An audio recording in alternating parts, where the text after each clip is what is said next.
On the front lines in France, soldiers went into the reserve, support, and frontline trenches on a rotation basis. A single unit or battalion would only sometimes spend a matter of days in the frontline trenches. Then they would be redeployed into the support trenches a few hundred yards behind the front lines, and then, further back still, to the reserve.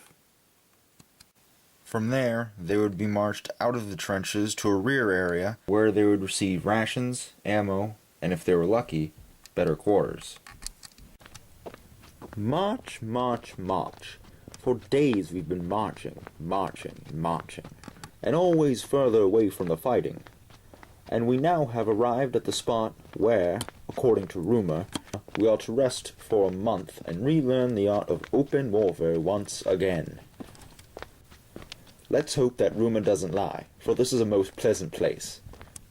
And the old lady whom I'm billeted with thinks I'm a colonel and treats me with the respect due to such an exalted rank, and has placed me in a really well-furnished room with a beautiful feather bed and all sorts of luxuries in the way of sheets and pillowcases and nice white towels.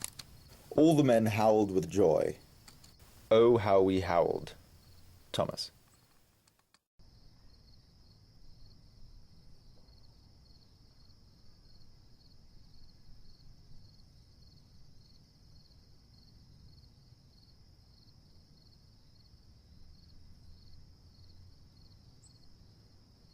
I was going to lie in bed until 9 o'clock, wasn't I? Well, at 9 o'clock, I was 30 miles away from bed, which I crawled into at 11 p.m. I had only just shut my eyes when a knock came at the door, and an orderly entered. Battalion to be formed up and ready to move by midnight. Head of the column opposite the market cross. D Company leading.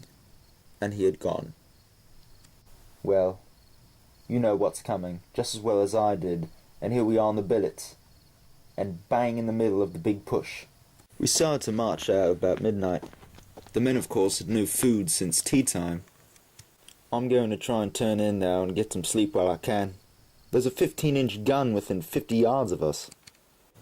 It makes a terrific roar when it goes off, but I shall be able to sleep through absolutely anything. Good night. Your footsore, dirty but loving, Thomas.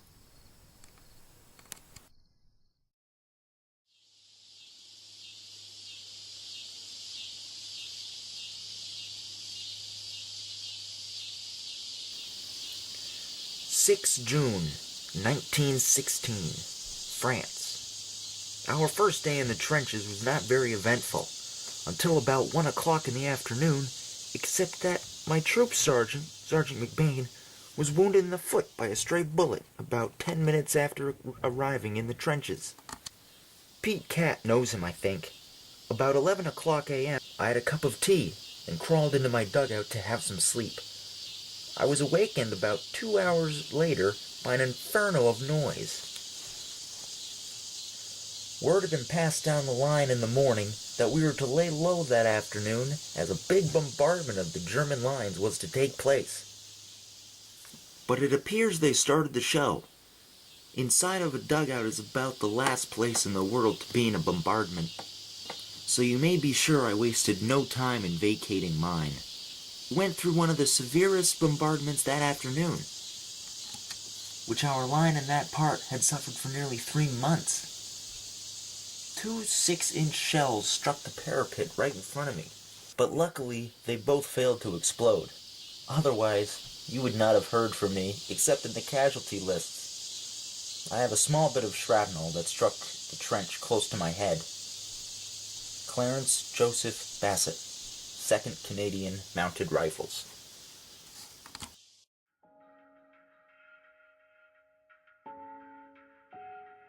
Shell shock is a catch-all term. It's a descriptor used to describe the symptoms suffered by men fighting in the First World War. It can cover anything from stammering to full-blown nervous breakdown. It can cover nervousness and irritability, and at the same time also functional neuroses such as hysterical deafness or hysterical blindness. We suspect that men were using the term shell shock right at the beginning of the First World War. It makes sense because it creates a very graphic illustration of the battlefield. It creates a strong link between the exploding shell and the shock in the man.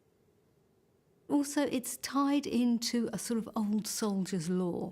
Before the First World War, soldiers used to talk about the wind of the shell, that a man very, very close to an exploding shell, or if a man, for example, had a bullet whiz past his ear, he could, after that point, become mentally disturbed in some way because the changing air pressure had affected the fluid in the brain. And this is why